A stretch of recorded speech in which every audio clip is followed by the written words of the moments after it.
Déjame contarte una historia real. Los expertos dicen que empezó en el Oriente, incluso otros dicen que fue en China, y se esparció por todo el mundo. Y había pánico en las calles, y los gobiernos no sabían qué hacer, y empezaron a cancelar eventos, festivales, reuniones, y la economía se derrumbó. Y las personas se dieron cuenta de su propia fragilidad. ¿Te suena familiar esta historia?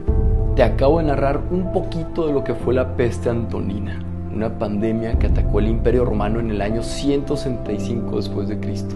Y esta pandemia lo que hizo fue que asesinó entre 10 y 18 millones de personas. Si nos damos cuenta, ya hemos vivido esto. Y a mí lo que se me hace bien interesante es que, ¿qué fue lo que hizo el emperador Marco Aurelio en ese tiempo? En lo personal hubo 3 cosas que a mí me inspiraron muchísimo. Lo primero que hizo es que reunió un equipo de gente súper capaz y los escuchó y los empoderó a tomar grandes decisiones. Lo segundo es que después de armar un equipo de ensueño fue a combatir la recesión económica y vendió posesiones del imperio para ayudar a la gente más vulnerable. Incluso vendió posesiones de su misma esposa para poder salir adelante. Paró las deudas del gobierno y también pagó los funerales de las víctimas. Se preocupó por su gente y por su economía. Y lo tercero, cuando Roma estaba lleno de cuerpos y él teniendo toda la capacidad para irse y salvarse, decidió quedarse. Y fue a los funerales y ayudó a la gente y dio discursos. Fue el líder que todo el mundo necesitaba.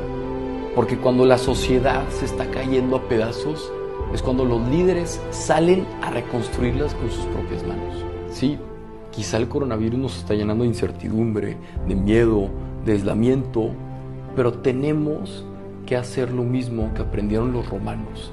Tenemos que hacer equipo, tenemos que colaborar, tenemos que ser solidarios, tenemos que ver por los más vulnerables y ayudarnos entre nosotros, pero sobre todo tenemos que ser más humanos y empatizar y colaborar y ayudar.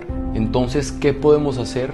Primero, dar gracias por todo lo bueno que está pasando, porque estamos más unidos que nunca, aunque no podamos abrazarnos.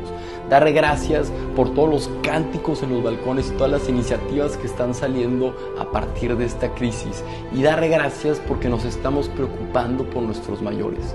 Pero tenemos que formarnos, tenemos que investigar más a fondo, tenemos que ver las fuentes oficiales y tenemos que formarnos para poder ayudar a los demás. Y eso es lo más importante, el actuar. Tenemos que ver qué podemos controlar y qué no podemos controlar. Y así hacer lo mejor que podamos con lo que tengamos. Pero sobre todo, tenemos que ser esa persona que nuestro prójimo necesita.